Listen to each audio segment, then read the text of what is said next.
일단 바로 OT로 갈게요. 아시겠지만 저는 공인회계사 정윤돈이고요. 너무 무리인데. 여러분 회계원리 수업이 정말로 가장 중요합니다. 이 기초. 저희 세법도 회계도 가장 기초가 되는 수업이기 때문에 회계원리가 가장 중요해요. 근데 제가 이 회계원리에서 가장 강조할 게 뭐냐면요. 이 100% 정확히 다 이해를 하셔야 돼요. 그냥 대충 그런가 보다 하고 넘어가면 이 나중에 문제가 생겨요. 여러분 아시겠지만 여자친구랑 연애를 할 때 여기 남자분들 참 많은데 여자친구랑 연애를 할 때 그러잖아요. 오빠 진짜 이제 안 만날 거야. 그러면은 왜? 내가 잘못했어. 그러면 내가 무엇 때문에 화나는지 알아? 그러면 모르지만 일단 미안해 그러잖아요. 그렇죠? 그리고 그냥 여자친구가 다음부터는 잘해 하고 그냥 넘어가지만 결국 이유를 몰랐기 때문에 조만간 헤어지게 되잖아요. 우리 회계 수업도 마찬가지입니다. 여러분 정확히 하셔야 돼요. 정확히. 그럼 정확히 하려면 뭐 해야 돼요? 뭐 해야 돼? 모르시면 저한테 물어봐야 돼요.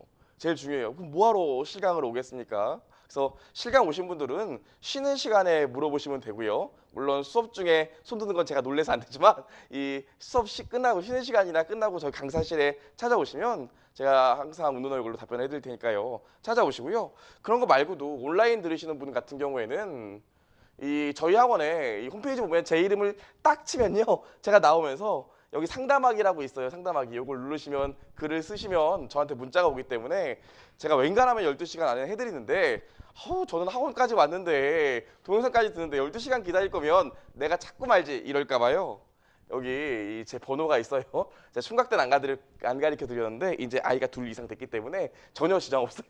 여기 그쵸? 여기다가 전화 주시면 돼요. 전화는 말고요. 문자 주시면 되는데요. 두 가지만 좀 해주시면 될 것 같아요. 일단 누구인지만 좀 밝혀주시고요.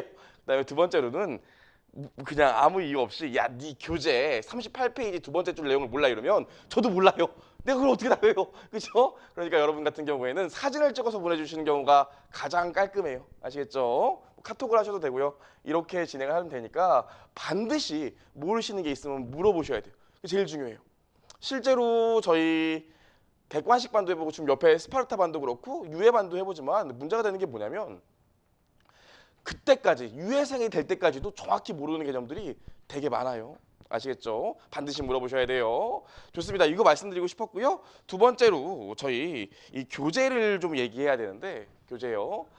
여러분 이 교재를 쓸 거예요. IFRS 밀레니엄 회계원리 신영걸 교수님 교재인데 여러분 아시겠지만 이 교재가 대학교에서 가장 많이 사용하는 교재이고요. 그 다음에 대학교에서 교수님이 쓰신 교재 중에서 가장 수업 목적으로 적합하고 그 다음에 문제도 많습니다. 그래요. 근데 여러분이 궁금해하시는 게 뭐냐면 2018년에 개정이 된다는데 우리가 배우는 건 뭡니까? 우리가 이 회계원리에서 배우는 내용은 뭡니까? 궁금하실 건데요. 실제로 저희 여기 오신 분 중에 올해 1차 시험 보실 분 없잖아요. 저는 회계원리 듣고 이제 2주 만에 끝내려고요. 쉽지가 않아요. 그래서 내년에 시험 보실 거기 때문에 내년에 시험 보실 분들은 2018년 1월 1일부터 저희가 시행되는 게 지주세가 두 개가 바뀝니다. 첫 번째로 금융상품이 바뀌고요. 그 다음에 저희 고객과의 계약에서 생기는 수익이라고 수익 파트 이 두 파트가 크게 개정이 돼요. 물론 요거에 기인해서 금융부채랑 자본 쪽이 조금 바뀌기도 하는데 그건 큰 가지는 아니고요. 크게는 이 두 개가 바뀝니다. 근데 아쉽게도 이 수익이라는 파트는 모든 파트에서 조금씩 다 연관되어 있기 때문에 책들이 조금씩 바뀌는 게 있고요. 금융상품 같은 경우에는 여러분은 이제 수업 들어보시면 아시겠지만 굉장히 어려워하는 파트 중에 하나예요. 원래도 모르던 건데 그게 바뀌었어요. 이 책에는 이게 개정돼 있으니까요. 요 두 개 보시면 되고요. 나중에 중급회계 가셔도 요 두 파트만 업데이트 하시면 돼요. 근데 나는 이전에 한번 들었으니까 그럼 요거 두 개만 업데이트하면 되는 거니까 회계원리 안 들어도 되겠네요. 중급회계 그냥 예전에 봤던 책 봐도 되겠네요. 그렇진 않아요. 조금씩 다 바뀌었기 때문에. 그래서 요 책으로 우리가 수업을 할 거니까 집중해 주시면 되고요. 좋아요. 여기까지. 그다음에 이 책이 이 다른 학원 회계원리 책도 마찬가지지만 이 문제가 굉장히 많습니다. 뒷부분 보면 객관식 문제도 있고요. 그다음에 우리 주관식 문제들도 있는데 우리 회계원리 배우는 이 2주간만큼은 다 풀어보셔야 돼요. 웬간하면 다. 그렇죠? 다 말씀드릴게요. 여기까지 말씀드렸습니다. 좋아요. 그 다음에 우리 수업 준비사항을 좀 말씀드리려고 하는데 이 첫 번째로 계산기랑 연습장은 반드시 갖고 오셔야 돼요. 계산기랑 연습장은 반드시 갖고 오셔야 돼요. 여러분 게임 좋아하시나요? 저는 옛날에 제 청춘을 스타크래프트에 다 맞췄는데 이게 조금 있으면 표정이 야재 이럴 텐데 이 스타크래프트 리마스터가 나오거든요. 그래서 제가 이 기계식 키보드도 사고 컴퓨터도 하나 사려고 해요. 여러분 이제 회계원리 할 때도 마찬가지입니다. 두 가지는 반드시 준비하셔야 되는데 여러분 저희 회계에서 가장 안 좋은 공부 방법이 뭘까요? 가장 안 좋은 공부 방법이 그냥 읽는 거예요. 읽는 거. 우리가 법학이 아니에요. 이 법대 사시 공부하는 친구들 같은 경우엔 진짜 뭐 인형 마네킹 같아. 그렇게 있다가 30분 있다가 하나 탁 넘기고 30분 있다가 하나 탁 넘기고 그러지만 저희는 계속 쳐야 된다고요. 그래서 회계사나 세무사 공부하는 친구들은 일반 독서실 가면 쫓겨나죠. 그래요. 계산기를 계속 써야 된다고요. 실제로 손이 익어야 합격을 하지 눈이 익어서는 절대로 합격을 못해요. 아시겠어요? 두 가지를 아셔야 되는데 첫 번째로 연습장이랑 계산기인데 연습장 먼저 얘기할게요. 이거 잠깐만 공부를 벌써 이렇게 앉으셔도 되는데 여기 학원 옆에 데스크 가면 이런 거 팔아요. 꼭 학원에서 안 사셔도 되는데 이런 거 파셔서 이게 실제 저희 2차 시험에서 보는 답안지 양식이랑 유사하거든요. 여기다가 작성을 하셔야 돼요. 여기다가. 아시겠죠? 제가 아마 수업이 본격적으로 시작되면 이 답안지 쓰는 연습을 굉장히 많이 시킬 거예요. 그렇죠? 그 이유에 대해서는 차분히 얘기하겠지만 그래서 이런 거 하나 작성해서 쓰는 연습을 많이 하셔야 돼요. 다음부터. 감사합니다. 두 번째로 계산기 말씀을 좀 드려야 되는데 계산기요? 요거 사셔야 돼요. 요거 보이시죠? 카시오. 여러분 계산기 오늘은 첫날이라 안 갖고 오셨을 텐데 저희 계산기를 반드시 사셔야 돼요. 분명히 이거 끝나고 나면 저한테 문자할 건데 카시오 쓰고 여기 뭐 여러 가지가 있는데 14자리 사시는 게 좋아요. 12자리는 가격 싸다고 12자리 사면은 나중에 숫자를 버려야 되는 일들이 생깁니다. 그래서 14자리 사셔야 되고요. 싸게 사시는 건 좋은데 이 문제가 너무 싼 거 사면 딱딱딱딱 두들기면 숫자가 안 먹거나 숫자가 씹힌다고 그러죠? 나는 분명히 쳤는데 숫자가 안 먹거나 굉장히 시끄러운 것들이 많아요. 그런 거 사지 마시고 더 중요한 게 하나 있는데 여기 나누기 표시가 있는데 나누기 표시요. 나누기를 2번 눌렀을 때 반드시 상단에 K가 뜨는 걸 사셔야 돼요. 그렇죠? 이 연산이 안 돼요. 그럼 복잡한 연산이 안 되기 때문에 여러분 사셨을 때 나누기 2번 썼을 때 K가 뜨는 걸 사셔야 되고요. 그 다음에 MC, MR, MI, M 플러스 여기까지는 있으셔야 돼요. 그렇죠? 저희 아마 회계원리 한 4번째 시간대쯤에 제가 계산기 쓰는 방법 가르쳐 드릴 건데 반드시 사셔야 돼요. 한번 사시면 한 10년 쓰실 거예요. 저도 한 10년 쓰고 있거든요. 계산기 사셔야 돼요. 계산기. 자, 그쵸? 눈으로 풀지 않는 시간, 충분히 생각하는 시간. 회계 원리 여러분 가볍게 듣는 친구들도 많아요. 제가 회계사 공부 처음 시작했을 때 선배가 2명 있었어요. 처음 이 회계사 시작할 때 선배 2명한테 물어봤다고요. 저기 선배, 저도 회계사 시작하려고 그러는데요. 회계 원리 이거 어떻게 할까요? 그랬더니 첫 번째 형은 야! 회계 원리 필요 없어. 중급 회계부터 들으면 돼. 너 똑똑하잖아. 뭐 이런 청도 있었고요. 두 번째 형은 회계 원리가 참 중요해. 회계 원리부터 충분히 공부하고 중급 회계를 해. 이런 형이 있었는데 첫 번째 형이 붙었을까요? 두 번째 형이 붙었을까요? 두 번째 형이 붙었어요. 여러분 회계 원리 우리 2주 동안 할 텐데 그래도 우리 중급 회계 종합반 돌아갈 때보다는 그래도 수월할 테지만 이 반드시 뭐 하셔야 돼요? 정말 하루 종일 요것만 생각해 보셔야 돼요. 그렇죠? 여러분들 저희 학원 실강생이기 때문에 저희 학원이 아무래도 키핑력이 높다 보니까 제가 여러분들 질문하는 거 정말 최대한 다 받아줄 거예요. 근데 이 중급회계 시작하고 객관식반 가고 유예반 가면 제 표정이 점점 변하면서 그것도 몰라? 아직도 몰라? 이럴 텐데 회계 원리만큼은 자 앉아보세요 하면서 최대한 얘기할 테니까요. 정말 많이 생각해 봐야 돼요. 이런 뻘소리 해도 되나? 괜찮아요. 얘기해 보셔야 돼. 그런 거 고민하셔야 됩니다. 그런 걸 하려면 어떻게 해?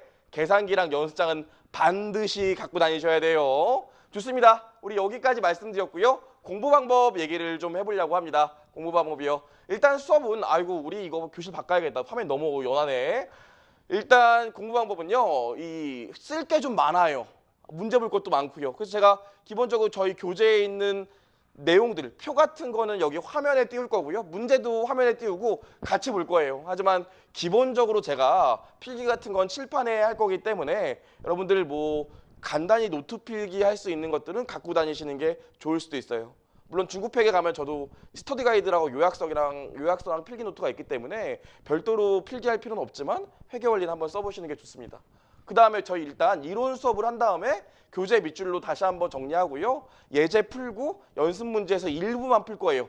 다 풀면 아마 우리 회계원리 한 80시간 해야 돼요. 그래서 이렇게 진행을 할 겁니다. 연습 문제는 일부만 풀고요. 일단 이해 위주로 수업을 할 거고요. 두 번째로 여러분 저한테 또 오버하셔갖고 두 번째 날부터 밤에 전화하시거나 문자하시는 분들이 있다고요. 선생님 내일은 진도가 어디까지 나가죠? 아니 왜요? 그럼 제가 복습을 하려고 이러시는 분들이 있는데 복습은 전혀 필요가 없어요. 이 회계사 세무사 공부하는 데서 가장 유명한 말이 하나 있어요. 뭘까요? 혼자 읽은 책 안 읽은만 못하자. 이 세법이나 회계학 혼자 읽어봤자 어차피 이해 안 돼요. 잘못된 방향으로 들어간다고요. 아시겠어요? 그러니까 복습만 하시면 돼. 복습만. 복습도 어떻게 하셔야 돼? 반드시 연습장에서 하셔야지 읽는 건 전혀 도움이 안 돼요. 실제로 제가 회계사 공부할 때 방금 제가 받았던 저 연습장 한 권이라고 하거든요. 요걸 제가 다 쓰고 나면 항상 이렇게 모아뒀어요. 쌓아놨다고요. 공부 잘하거나 일찍 보는 친구들 보면 뭐 1차 공부할 때 이거 한 10권, 20권 정도 쓰고 그래요. 그래서 여러분도 지금 시작할 때부터 연습장 쓰시고 버리지 말고 이렇게 모아두시면 그만큼 여러분이 실력이 쌓는 거니까요. 복습하실 때도 반드시 연습장에 써야 돼요. 좀 똑같은 말 계속하고 있습니다. 아시겠어요? 좋습니다. 여기까지 말씀드렸고요. 그 다음에 우리 여러분 제가 오늘 첫날이라 여러분이 부끄러운 것처럼 저도 많이 부끄러워요. 저도 많이 부끄러워요. 이 소주 한잔 하고 왔어야 되는데 저도 많이 부끄럽습니다. 아무리 개드립을 저도 묻지 않고 막 이러시기 때문에 첫날은 저도 많이 힘들어요. 근데 저 같은 경우에는 강의 수업적인 것들은 혼자 공부도 많이 하고 찾아보지만 강의 외적으로 이 강의 스킬을 키우기 위해서 주로 보는 게 있는데 뭘 볼까요? 저 같은 경우에는 저 수능 강의 많이 보거든요.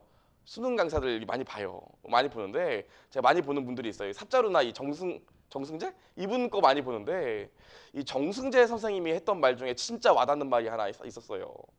우리 수능에서 수학 1등급 맞으려면 어떻게 하면 돼? 거기 30문제 맞나요? 거기 30문제 중에 30문제 다 맞으려면 어떻게 하면 돼요? 물어봤을 때 정승재 선생님이 그렇게 얘기하더라고요. 야, 교과서를 펴고 이 교과서에 있는 모든 문제를 네 옆에 있는 친구한테 설명할 수 있으면 다 맞을 거야. 이렇게 얘기하더라고요. 제가 무슨 얘기를 하고 싶냐면 실제로 우리 회계학도 마찬가지입니다. 책을 펴고요. 친구 앉혀놓고 내가 거기 있는 예제를 설명할 수 있을 정도면 여러분들이 수업을 제대로 한 거예요. 여기서 말하는 건 그냥 읽어주라는 게 아니라 풀어주라는 게 아니라 설명할 수 있어야 돼요.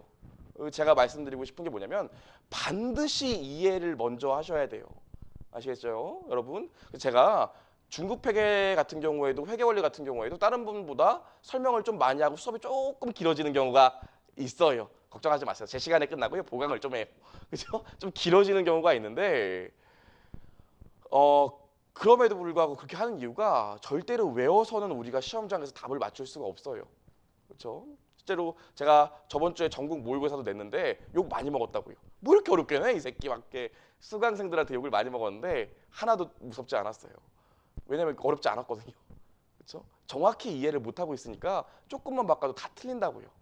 실제로 그래요. 그러니까 반드시 여러분 복습하실 때도 이게 왜 이렇게 회계 처리가 되고 숫자 계산이 왜 이렇게 되는지를 반드시 이해하셔야 돼요. 아시겠죠? 외우다 보면 결국 나중에 빵꾸가 나요. 좋아요. 계속 이런 얘기를 제가 하고 있습니다.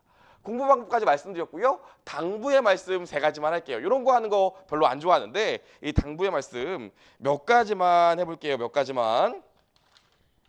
첫 번째로 여러분 A라는 친구가 있었고 B라는 친구가 있었어요.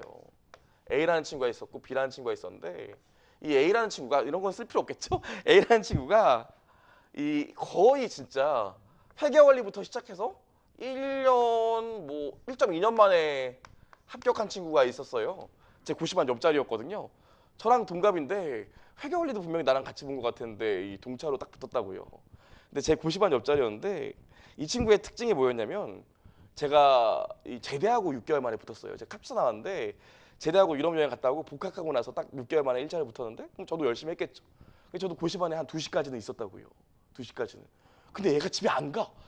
제가 2시쯤 일어나면 얘는 아직 공부하고 있다고요. 그래 내일 늦게 나오려나 보구나. 안녕 하고 간다고요. 근데 또 아침에 고시반 특강이 있으니까 8시까지는 일어나서 자리를 잡아야 된다고요. 그래서 제가 8시에 고시반에 다시 와요. 그 특강 같은 거 자리 잡으려고. 그럼 8시에 일어나서 와보면 얘 공부하고 있었다고요. 뭐지? 분명히 낮에는 제 옆자리에 제가 보는데 낮잠도 안 자.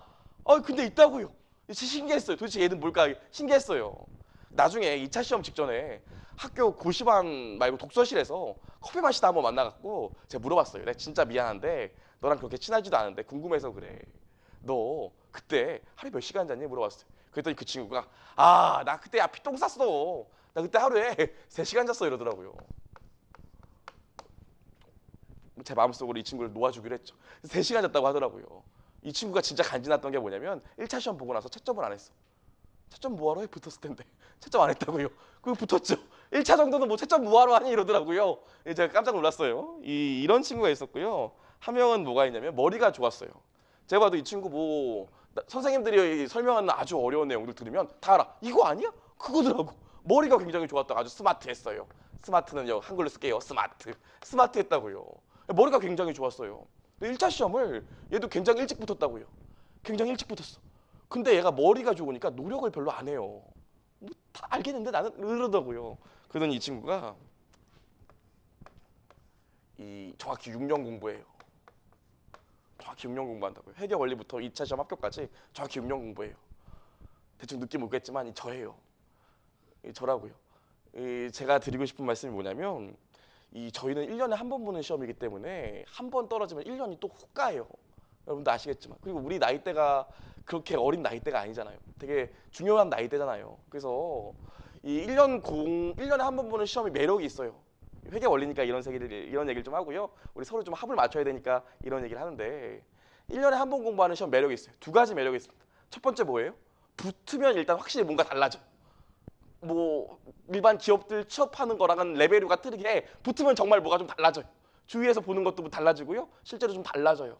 저 같은 경우에도 회계사 시험 붙고 나서 한 번도 존댓말을 안 들어본 적이 없어요. 이 사회생활 할 때. 물론 저희 원재원 선생님은 저한테 야 이러지만 한 번도 존댓말을 안 들어본 적이 없어요. 그래요? 근데 하나 더 매력이 뭐냐면 진정한 매력인데 한번 이 발을 들이면 빠져나오기가 쉽지 않아요. 붙을 때까지. 나이를 금방금방 먹거든요. 그래서 제가 드리고 싶은 말씀이 뭐냐면 정말로 하시기로 마음을 먹었으면 정말로 열심히 하셔야 돼요. 근데 사실 우리 모르잖아.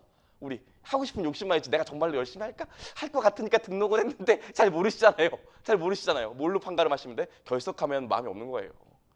절대로 결석하시면 안 돼요. 그렇죠? 물론 사정이 생기면 결석할 수 있죠. 뭐 저도 다른 학원처럼 본인의 사망 외에는 결석의 사유가 없다. 저는 이렇게 생각하진 않아요.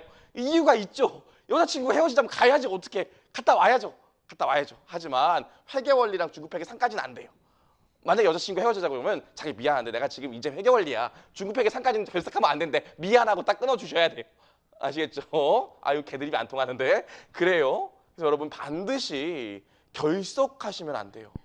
그렇죠? 실제로 저기 게시판에 붙어있는 거 보면은 점수도 나오고요. 독서실에 오래 앉아있는 이름도 나와요. 매칭해 보면 오래 앉아있는 사람이 점수도 훨씬 좋아요. 그렇죠? 반드시요. 그래서 결석하시면 안 됩니다. 결석하시면. 그 다음에 지각이요. 지각 5번 할 때마다 회계원리가 한 번 추가돼요. 진짜로 그래요. 여러분 저희 회계원리 몇 번 수업할까요? 저희 회계원리요. 저희 회계원리 8번 잡혀 있어요. 근데 어쩌면 10번 할 수도 있어요. 그렇죠? 여러분 36시간 만에 어떻게 끝냅니까? 10번 할 수도 있어요. 10번 정도 할 수도 있고요. 아니면 시간을 좀 길게 할 수도 있어요. 근데 대학교에서 회계원리 몇 번 가르쳐요? 한 학기 정도 배우잖아요. 그렇죠? 한 학기 정도 배우는데 심지어 이 책의 반 정도 나가고 끝나요. 근데 저희는 거의 끝까지 다 갈 거거든요. 10번 만에, 8번 만에. 그래서 한 번 빠지고 나면 그 다음 시간에 매칭이 잘 안 돼요. 제가 나중에 중급회계 가서도 얘기하겠지만 중급회계 상을 빠지지 말라는 이유가 딱 하나밖에 없어. 중급회계 상에서는 하루 빠지면 그 다음날 수업이 이어지지가 않아. 매칭이 안 된다고요. 중급회계 하는 까짓 거 빠져도 괜찮아요. 다 논리가 따로따로기 때문에.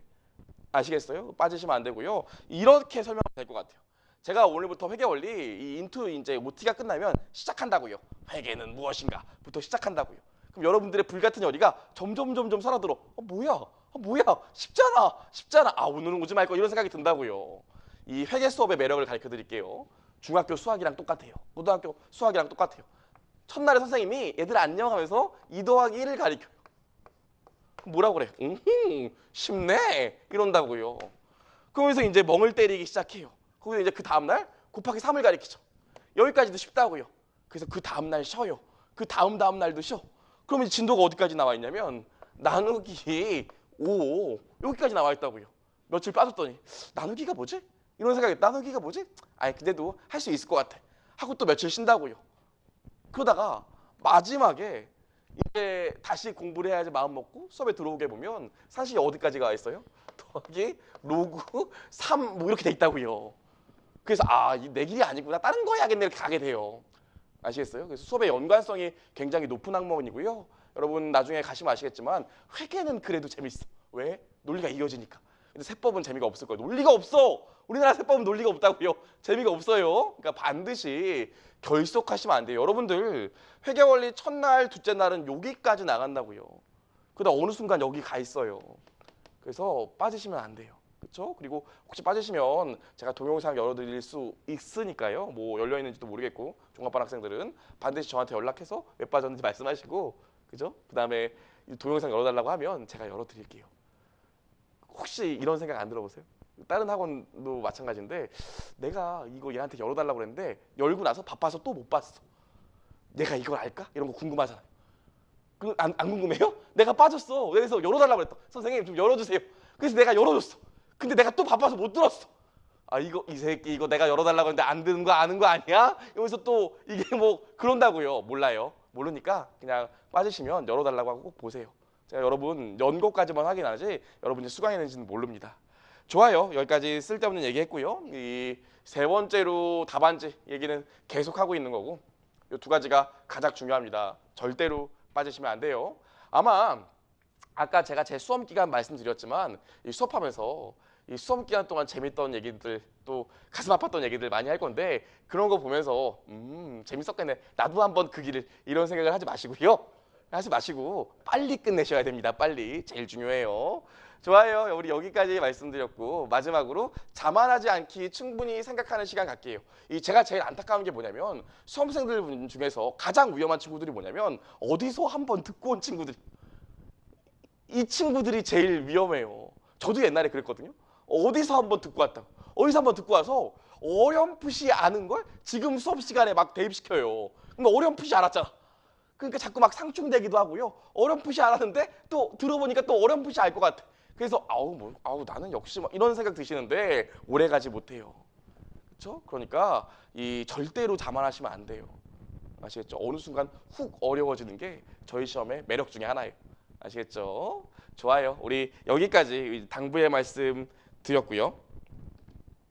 좋아요. 그럼 여러분 이제 세무사 시험 공부하시려고 오셨는데 우리 시험 얘기를 잠깐 해봐야겠죠? 본격적으로 시험, 우리가 보는 시험이 어떻게 구성되어 있는지 요거 먼저 말씀드리고 그 다음에 좀 OT를 할게요.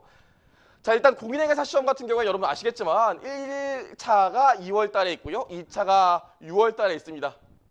저희 세무사 시험 같은 경우엔 1차가 4월에 있고 2차가 8월에 있어요. 그래서 아무래도 1차 시험 봤던 학생들이 세무사 떨어지고 나서 세무사 1차 시험을 보는 경우도 간혹 있어요. 이 과목별로 이 연관도가 되게 높은 편입니다. 제가 말씀드리고 싶은 건요. 여러분 혹시 이 회계사 1차 시험을 볼 수 있는 자격 요건이 되시는 분이라면 회계사 1차 시험도 신청해서 보는 것도 나쁘지 않아요. 실제 저희 반 같은 경우에 한번 봐 그랬는데 선생님 어떡하자고 해서 왜? 1차 시험 봤는데 좀 붙었어요. 회계사 어떡하자고 막 이런 친구들도 많았어요. 한번 나중에 요건 되시면 보시는 것도 좋아요. 경험상 뭐 우리보다 먼저 보니까 2차 같은 경우에는 저희는 회계사 같은 경우는 이렇게 하나, 둘, 셋, 넷, 5과목 보지만 세무사 같은 경우에 저희 하나, 둘, 셋, 4개 봐요. 저희 설명회 때도 얘기했지만 여기서 400점 만점 중에 300점이 세법이기 때문에 세법을 정말 잘 해주셔야 돼요. 가장 중요합니다. 근데 여러분 이제 장기적으로 보셔야 되니까 제가 2차 시험 볼 때 요령을 말씀드리면 1차 시험 같은 경우에도 역시 가장 많이 꽈락이 나는 비율, 가장 점수가 안 나오는 게 세법이에요. 그래서 보통 선택법에서 고득점 하시고요. 재정학에서 한 70점대 나오고 회계랑 세법에서 50점대를 끊자. 이런 목표를 많이들 갖고 계세요. 많이들 갖고 계신데 이 재무회계 같은 경우엔 지금부터 공부하면 충분히 70점 이상 가능해요. 그렇죠? 꾸준히 하신다면. 그러니까 처음 공부 시작할 때부터 선배들 말만 듣고 야 회계는 그냥 50점 이런 생각은 안 하셔도 좋아요. 저한테 들으시면 80점도 가능합니다.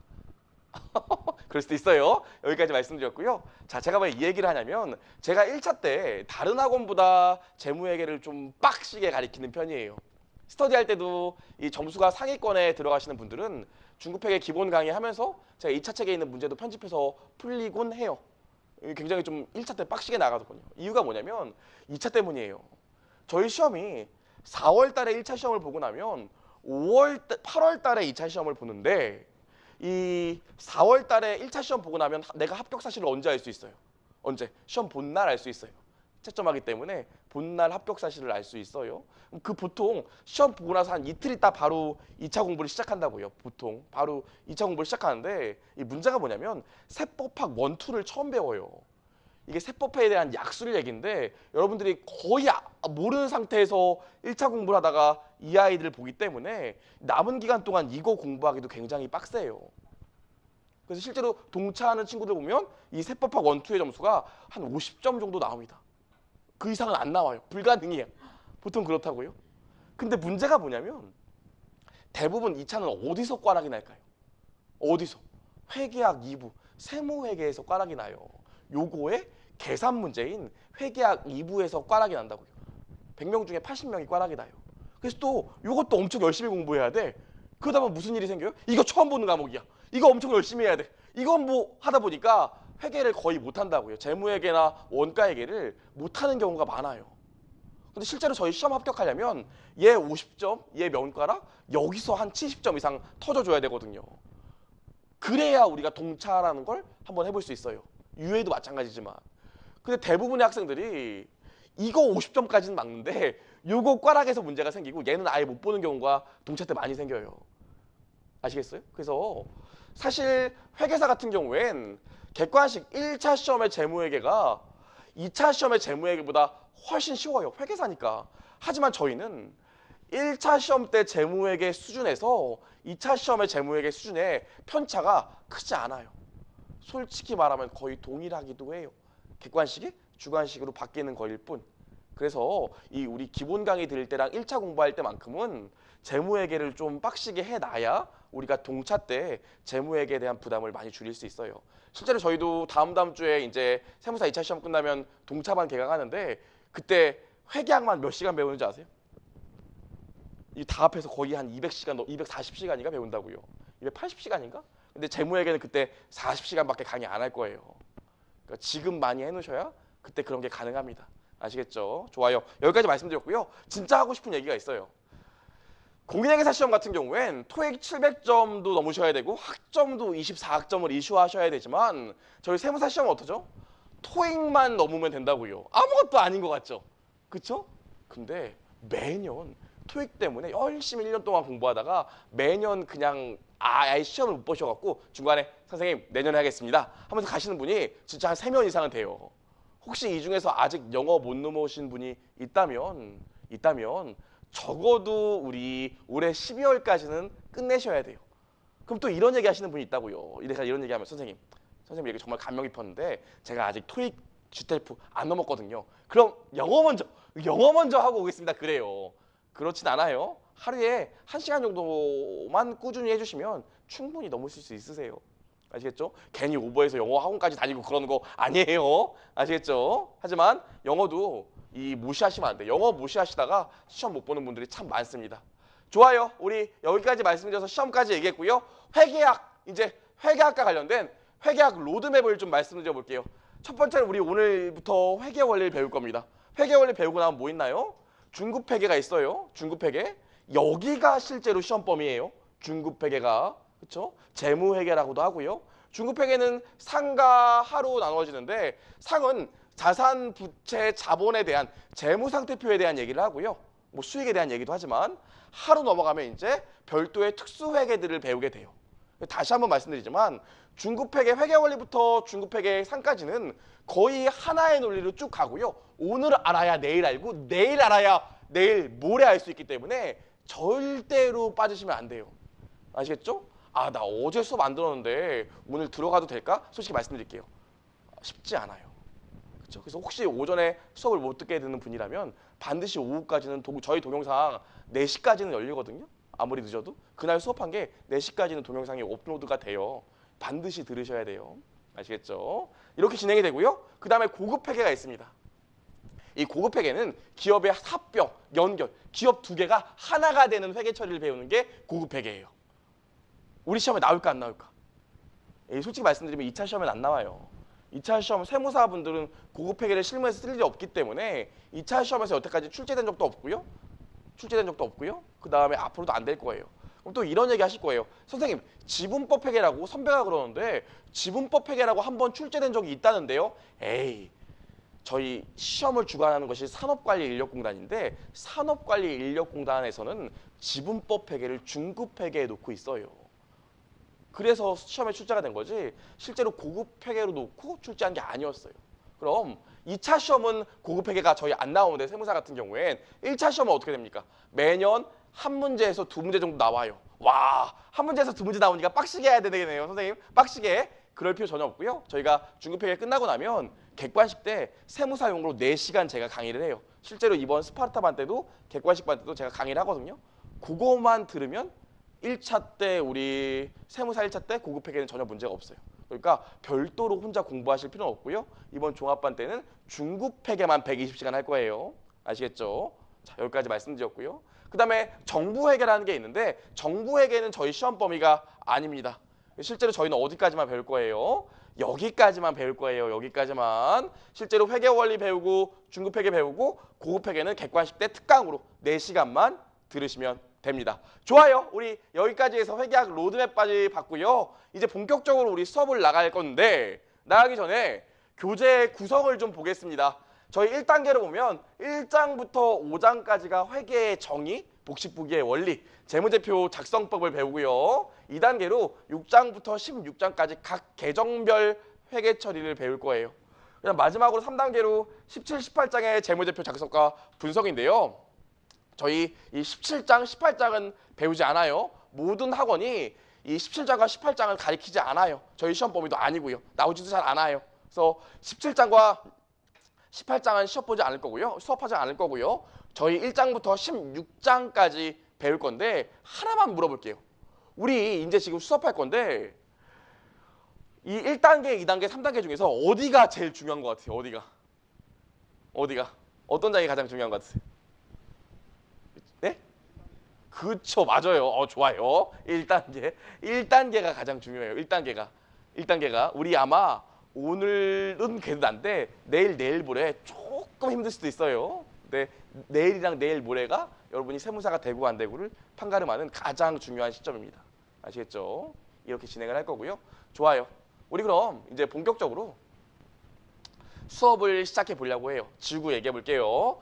OT는 여기서 마치고. 자, 좋습니다. 여러분, 그래도 제가 예전에는 되게 심했는데 요즘엔 그래도 좀 많이 낮아서 이 농담도 많이 줄이고 있어요. 옛날에 저는 쓸데없는 농담 많이 했거든요.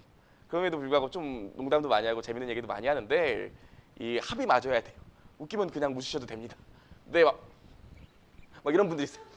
그래서 그럼 안 돼요. 그냥 무시셔도 돼요. 우리 친하게 지내야 1년 동안 하지. 이게 1년 장기 레이스이기 때문에 너무 딱딱하게 그러실 필요는 없어요. 그죠? 자, 그럼 첫 번째로 우리 뭐 할 거냐면 교재 4페이지 피시면 되고요. 회계위부터 해볼 건데요. 자, 하나씩 시작을 해보죠. 차분히. 옛날에 저 공부할 때는 회계위 이딴 거 왜 가리키냐 했는데 실제로 이 회계위에 앞으로 우리가 배워야 될 모든 것들이 다 들어가 있습니다. 여러분, 회계사 같은 경우에는 시즌이라고 하죠. 1월 달부터 3월 달까지 시즌인데 보통 2시에서 3시 사이에 퇴근을 한다고요. 시즌 때는.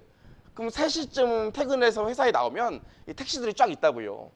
그럼 택시를 타고 집에 가려고 그러면 꼭 택시기사분들이 이렇게 물어보세요. 아유, 뭐 하시는 분이기에 지금 퇴근하세요? 그럼 제가 뭐라 그러냐면 회계사입니다 이래요. 그럼 뭐라 그러시냐면 아우, 그래요? 네, 마침 물어보고 싶었는데 회계가 뭐 하는 겁니까? 이러신다고요. 그럼 제가 또 뭐라고 주저리 얘기하면 조용히 라디오를 트세요. 듣기 싫으신 거죠. 또 저도 처음 회계사 공부할 때 아빠가 그러시더라고요. 야, 내가 진짜 궁금한 게 있는데 돈은 내주는데 학원비는 내주는데 회계사가 도대체 뭐 하는 일이냐? 이러시더라고요. 그럼 저도 그때 공부할 때인데도 좋은 거 이러고 그냥 말았어요. 회계사가 뭔지 모르겠더라고요.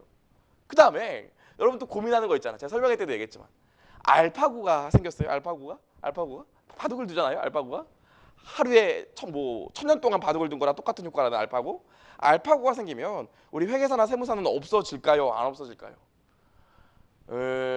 없어질 수도 있겠죠. 언젠가는. 그 이런 알파고 때문에 회계사나 세무사가 없어지면 다른 직종도 다 없어져요. 쓸데없는 소리 하지 말라고 그러시면 돼요. 그렇죠? 그럼 이거에 대한 얘기를 지금 한번 해보려고 해요. 이게 뭐? 회계의에 대한 얘기를 해보려고 해요. 자, 예를 좀 들어볼게요. 내가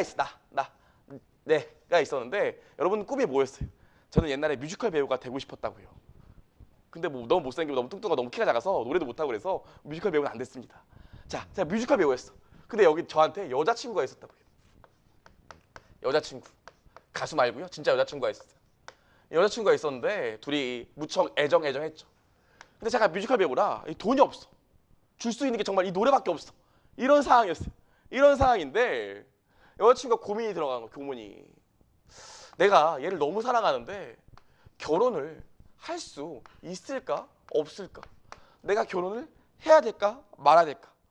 너무 많이 고민이 되고 있었다고요. 저는 뮤지컬 배우로 만약에 제가 살고 있었다고 치면 여자친구가 이렇게 고민하는 걸 알고 있기 때문에 마음이 너무 아파. 줄 수 있는 건 노래밖에 없는데 마음이 너무 아프더라고요. 그래서 어느 날 제가 로또를 샀어요. 로또를 샀는데 어떤 일이 벌어져? 어머, 당첨이 됐네. 10억이 통장에 쑥 들어왔네. 당첨이 됐다고요. 당첨. 여기 당첨이 돼서 10억이 쏙 들어왔어. 그럼 어떻게 해야 돼? 저도 여자친구를 너무 사랑하니까 얘기해야 된다고요. 나 로또 붙었어. 이제 결혼하자. 이걸 얘기해야 된다고요. 이걸 얘기할 때 제가 어떻게 얘기하냐면요. 자기야, 할 말이 있어. 왜? 일단 앉아봐. 자기야, 나 돈이 있잖아. 내가 가진 게 돈밖에 없어. 원래 아무것도 없었는데 로또를 맞는 바람에 내가 10억이 생겼어. 이렇게 얘기할 거예요. 그럼 와이프가 물어보겠죠. 아니, 여자친구가 물어보겠죠. 뭘 물어보겠어요? 네가 지금 10억이 있다고? 네가 뭐 때문에? 뭘 해서? 장기 팔았니? 뭐 때문에 10억이 생겼어? 그럼 뭐라고 그래요? 아, 나 로또 맞아서 10억이라는 수익이 생겼어. 이렇게 얘기할 거라고요. 그럼 또 와이프가 뭐라고 그럴까요? 아, 와이프래. 자꾸 와이프라고 그러네. 결혼해서 그래요. 여자친구가 뭐라고 그럴까요? 야, 너 10억 받은 거 그럼 어쨌어? 쓴 거 아니야? 아니야. 나 현금 진짜로 10억 받았는데 이거 한 푼도 안 쓰고 10억 지금 다 내 통장에 있어. 마지막으로 또 뭐 물어볼까요? 마지막으로 저 패드립 좋아하는 사람 아니지만 마지막으로 뭐 물어보자면, 야, 그럼 너 10억 있는데 이거 혹시 너의 주주인 어머님도 좀 반뚝 띄워드리고 그래야 되는 거 아니야? 어머님 고생 많이 하셨잖아. 아니야, 아직 그런 생각은 없어. 그냥 10억 내가 다 통장에 넣어놓고 있어. 내가 지금 이렇거든. 그러니까 우리 결혼하자라고 얘기한다고. 그럼 여자친구가 뭐라고 그래요? 바로 그럴 수는 없으니까, 아, 그래? 그럼 내가 긍정적으로 한번 생각해 볼게. 이런다고요. 어렵지 않죠? 이 얘기했다고요. 이게 뭐야? 이 과정이 뭘까요? 이 과정이 회계예요. 자, 그럼 이제 표를 그려볼게요. 표를 우리 어디 있었습니까? 나 있었지, 나. 여기 뭐가 있었어요? 여자친구가 있었습니다. 자, 그럼 이 나가 뭐야? 이 나가 기업이라고요. 기업. 어떤 회사예요. 회사. 기업? 회사예요. 이 여자친구는 뭘까요? 여자친구는 어떤 기업을 둘러싸고 있는 수많은 이익 집단들이 있어요. 어떤 사람이 있을까? 내가 이 회사에 나는 근로자야. 그럼 어떤 생각을 해? 아, 올해 회사 좀 영업 잘했나? 나 상여금 좀 받아야 되는데? 이런 생각 할 거라고요. 내가 경영자야. 아, 이 회사 올해 내가 잘 운영했나? A 사업부랑 B 사업부가 있는데 A 사업부가 돈 더 많이 벌었으면 내년에는 A 사업부 더 밀어줘야지. 이런 생각한다고요. 또 누가 있을까? 아, 나 이 회사에 돈 빌려주는 은행인데 이 회사 장사 잘했나? 내가 대출 더 해줘도 되나? 아니면 대출금을 회수해야 될까? 내가 이 회사 주식산 주주야. 내가 이거 주식을 팔아야 될까? 혹은 더 사야 될까? 이런 고민을 한다고요. 이런 애들 뭐라 그럴까? 기업의 여자친구인, 나의 여자친구인 이런 사람들 뭐라고 그래요? 이해관계자라고 합니다. 전혀 어렵지 않죠? 그쵸? 근데 이 이해관계자들은 문제가 하나 있다고. 이 이해관계자들은 문제가 하나 있어요. 어떤 문제가 있을까? 어떤 문제가? 제가 이 딸 난 지 한 2년밖에 안 됐어요. 여자인데 너무 귀여워요. 얘가 옷을 좋아해서 옷 이쁜 거 사주면 정말 좋아한다고요. 이 진짜 생각 같아서 백화점 가서 매일 100벌씩 사주고 싶어요. 근데 문제가 뭐예요? 100벌씩 사주고 싶은데 문제가 뭐야? 와이프가 질투해서? 그런 것도 있지만 문제가 뭐예요? 돈이 맨수죠. 돈이 없다고요. 이해관계자도 마찬가지야. 내가 갖고 있는 자원이 한정적이에요. 돈이 한정적이라고. 그래서 뭘 해야 돼요? 우리 애기 데리고 갔을 때도 내가 요 옷이랑 요 옷이 있는데 오늘은 돈이 한 벌 살 돈밖에 없으니까 요 옷이 더 이쁘니까 요 옷을 사야겠다. 이렇게 생각하잖아. 이해관계자도 마찬가지라고. 내가 갖고 있는 자원이 한정적인데 기업에 대해서 의사결정을 할 때가 있다고요. 아까 얘기했던 거 뭐? 대출을 더 해줘야 될지 말아야 될지, 주식을 더 사야 될지 말아야 될지, 이런 의사결정을 해야 될 때가 있다고요. 기업을 둘러싼 이해관계자가. 그럼 기업은 어떻게 해야 돼? 기업은 뭔가를 알려줘야 될 거 아니야. 어렵지 않죠? 지금 내가 여자친구한테 나 로또 맞았어 걱정하지 마 결혼하자 이러는 것처럼 기업도 야 우리 회사 좋아 임마 더 투자해 혹은 우리 회사 마탱이가 가고 있어 뺄 때는 빼라 얘기를 해야 된다고요. 그런 걸 뭐라고 그래요? 아까 저는 뭐 했어요? 아까 저는 로또를 맞았다고요. 로또만 쓸게요. 로또를 맞았다고요. 하지만 기업이었다면 로또 같은 거 맞는 걸 뭐라고 그래? 이런 걸 나중에 배우겠지만 경제적 사건이라고 합니다. 어렵지 않죠? 로또 맞은 거 회사에도 무슨 뭐 영업해서 대박 터지거나 매출이 늘거나 이런 것들이 있을 거 아닙니까? 이런 걸 뭐라고 그래요? 경제적 사건이라고 해요. 경제적 사건. 요 경제적 사건이 발생하게 되면요. 요 경제적 사건이 발생하게 돼. 우리 아까 어떻게 했어요? 내가 로또 맞은 걸? 로또 맞았네? 여자친구한테 얘기해야지. 이걸 뭐라고 그래요? 식별한다고 해요. 로또 맞았네? 여자친구한테 얘기해야지. 식별한다고 해요. 그 다음 뭐? 가만히 있어봐. 나 로또 맞으면 실수령액이 얼마야? 10억 준다고? 10억? 나 통장에 10억 꽂히겠구나. 이런 걸 뭐라고 그래요? 기록한다고 해요. 그래서 어떻게 했어요? 여자친구한테. 나 지금 현재 돈이 10억 있고 그래서 10억 번 거나 마찬가지고 여전히 내 통장에 현금이 10억 들어있고 지금 내 통장에 10억이 앞으로 쓸 돈이 남아있어. 딴 사람한테 준 돈은 없고 이렇게 형식을 갖춰서 얘기했잖아요. 이런 걸 뭐라고 그래요? 전달한다고 합니다. 그럼 내가 기업이 경제적 사건이 발생했을 때 이를 식별하고 기록해서 전달하는 과정. 왜? 이해관계자들이 자원이 한정적인데 의사결정에 도움을 주기 위해서 이렇게 나한테 발생한 경제적 사건을 식별하고 기록하고 전달하는 요 과정을 뭐라고 그래요? 요걸 회계라고 한다고요.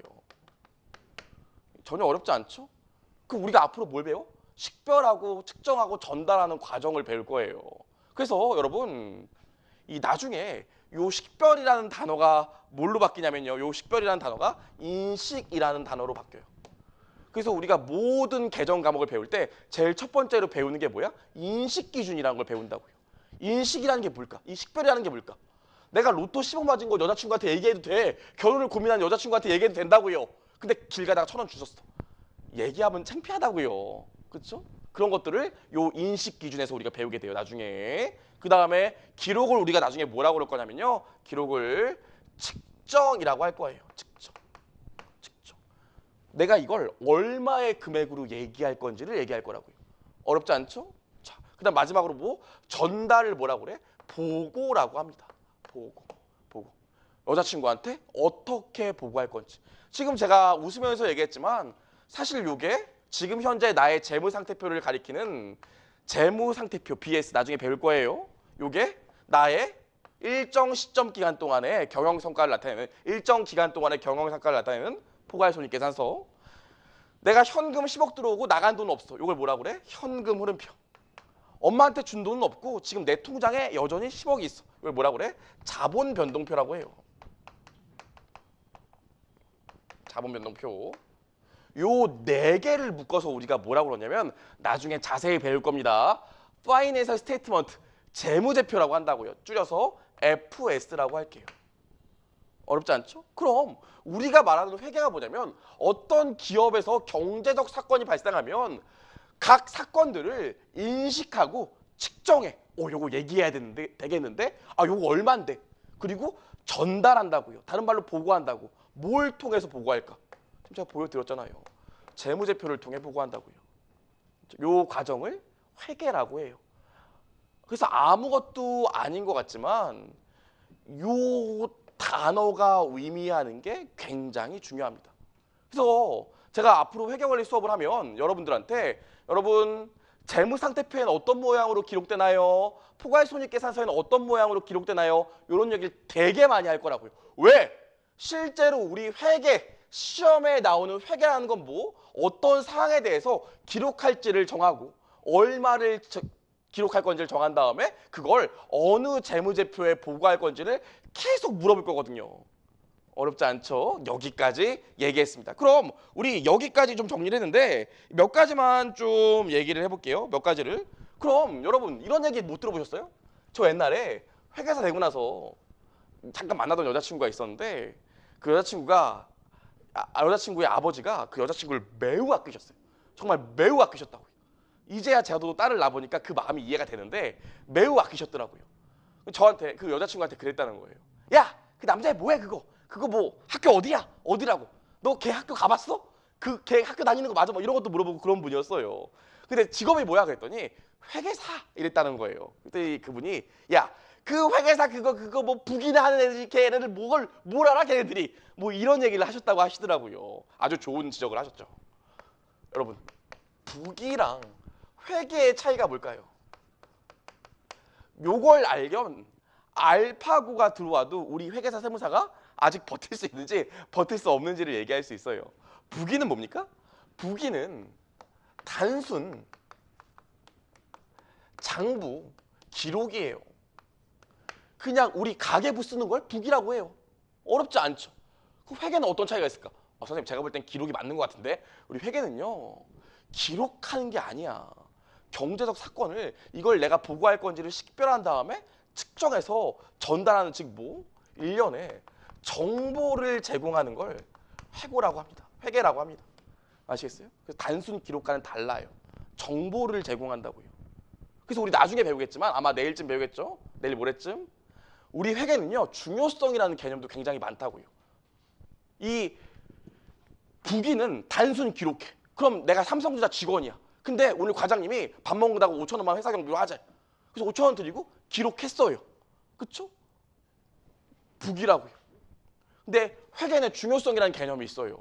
삼성전자는 여러분 재무제표에 1로 표시되는 금액이 얼마인 줄 알아요? 삼성전자 재무제표 나중에 한번 다운받아서 보시면 1로 표시되는 금액이 얼마일까? 10억이에요. 삼성전자 재무제표상 1원이 10억이라고요. 근데 5,000원 지금 직원 밥 먹는데 썼대. 이거 기록할까 안 할까? 관심도 없다고요. 아시겠어요? 왜? 우리 회계는 단순한 장부 기록이 아니라 중요한 의사결정에 중요한 영향을 미치는 정보를 제공하는 것이기 때문이에요. 어렵지 않죠? 자, 그럼 우리 PPT로 한번 정리하고 책에 줄 긋도록 할게요. 놀랍죠, 여러분? 오늘 첫날인데 여러분 여태까지 이제부터 우리 수업 들을 날 중에서 가장 집중력이 최고로 높은 시간이 언제예요? 지금 이 순간인데 지금 떨어지고 있는 게 보이네요. 힘을 낼게요. 자, 회계 1을 봅시다. 회계란 특정 기업과 관련해서 발생한 경제적 사건을 식별 기록하여 특정 기업의 이해관계들에게 보고하는 과정인데 그럼 도대체 뭘로 보고하는데 보고하는 이유가 뭔데? 이해관계자들한테 보고하는 이유가 뭐예요? 제가 이거 다 써놨는데 경제적 의사결정을 하는데 유용한 정보를 제공하기 위해서예요. 그래서 제가 여러분 정보 이용자한테 보다 더 유용한 정보를 제공하기 위해선 A 회계 처리가 맞을까요? B 회계 처리가 맞을까요? 이런 얘기 앞으로 되게 많이 할 거라고요. 어렵지 않죠? 근데 왜 도대체 경제적 의사결정을 해야 돼? 자원이 한정돼 있기 때문이죠. 어렵지 않죠? 그 다음에요. 또 얘기를 해보죠. 보시면 이 발생한 경제적 사건을 우리가 뭐라고 그러냐면 회계적 거래라고 합니다. 회계적 거래. 그래서 여러분이 일반적으로 알고 있는 거래랑 이 회계적 거래는 차이가 있어요. 그거에 대해서는 우리가 아마 내일쯤 배우게 될 거예요. 좋아요. 여기까지 말씀드렸고요. 마지막으로요. 우리 어떤 걸로 보고를 해? 재무제표로 보고를 한다고요. 그래서 우리가 이 재무제표에 있는 많은 계정들을 공부할 겁니다. 어렵지 않죠? 자, 여기까지 했고요. 좋아요. 우리 여기까지 지금 제가 주저리 말씀드린 내용을 정리했으니까 여러분 책에 줄 거드릴게요. 책에 줄 거드릴게요. 우리 4페이지요. 4페이지. 4페이지 첫 번째, 두 번째, 세 번째 문단에 줄 그셔야겠죠. 회계는 특정 기업에 대해서 관심을 갖는 이해관계자들이 경제적 의사결정을 하는데 유용한 회계 정보를 제공하는 것을 기본적 목적으로 한다. 이거 줄 그시고요. 선생님 위에 나머지 것들은요. 그냥 읽어보시면 돼요. 그쵸? 파란색 박스에 보면 회계란 특정 기업과 관련하여 발생한 경제적 사건을 식별 기록하여 특정한 이해관계자들에게 보고하는 과정이다 돼 있는데 여기 몇 가지 추가할게요. 식별에 뭐라고 쓰시면 좋아요? 인식. 식별의 인식. 기록에 이 말뜻이 조금 차이는 있지만 일단 측정이라고 같이 좀 기록해 주실게요. 기록에 측정, 식별에는 인식, 기록에는 측정이요. 기업의 이해관계자들에게 보고하는 과정이라고 했는데요. 거기 줄 그신 다음에 뭐라고 하면 될까요? 왜 보고를 해? 합리적 의사결정에 도움을 주기 위해서죠. 어렵지 않죠? 여기까지요. 합리적 의사결정에 도움을 주기 위해서, 합리적 의사결정에 도움을 주기 위해서. 5페이지 상단에 보면 회계의 정의에서 경제적 사건이란 특정 기업의 재무 상태에 영향을 가져오는 모든 사건을 말하는데 이를 거래라고 한다 돼 있네요. 거래 앞에 뭘 붙이면 좋을까요? 회계적 거래요. 거래 앞에 회계적을 붙이면 좋죠. 회계적 거래라고 쓰시고요. 거기 밑줄 치고 뭐라고 좀 쓰시면 좋을까? 뭐라고? 일반적인 거래랑은 다른 개념이다 써주세요. 회계적 거래는 여러분이 알고 있는 일반적 거래랑 다른 개념입니다. 이것도 저희가 뒷장에서 자세히 얘기할 거예요. 일반적 거래와 다른 개념이다. 자, 우리 5페이지 첫 번째, 두 번째, 세 번째 문단에 첫 줄 거볼게요. 회계는 특정 사건이 경제적 사건인지 여부를 식별하고 이를 일정한 규칙에 따라 화폐 금액으로 장부에 기록한 후 재무제표라는 수단을 통해 회계 정보 이용자에게 보고하는 역할을 한다. 여기까지요. 여기까지. 재무제표는 나중에 또 배울 거기 때문에 지금 벌써 재무제표가 뭔지 고민할 필요는 없습니다. 자, 세 번째 문단의 마지막 줄에서 세 번째요. 따라서부터 재무제표는 회계 정보 이용자의 경제적 의사결정에 도움을 줄 수 있으며 그 결과 자본시장에서 희소한 자원의 효율적 배분이 이루어질 수 있도록 도와준다. 그렇죠? 여기까지. 자, 마지막이요. 5번. 5페이지 맨 끝 문단의 두 번째 줄 끝에 그러나 회계는 거래를 장부에 기록하는 데 그치는 것이 아니라 회계 정보 이용자들의 의사결정에 유용한 정보를 제공한다는 점에서 부기와 차이가 있다. 여기까지요. 시험에 아주 쉽게 나오면 이런 것도 말 문제로 묻기도 하죠. 특히 대학교 시험 같은 경우에. 그렇죠? 좋아요. 우리 여기까지 해서 4페이지, 5페이지 정리했습니다. 4페이지, 5페이지 정리했습니다. 아이고 더 하고 싶은 마음이 너무 많은데 여러분 조금 힘들어 보이니까 10분만 쉴게요.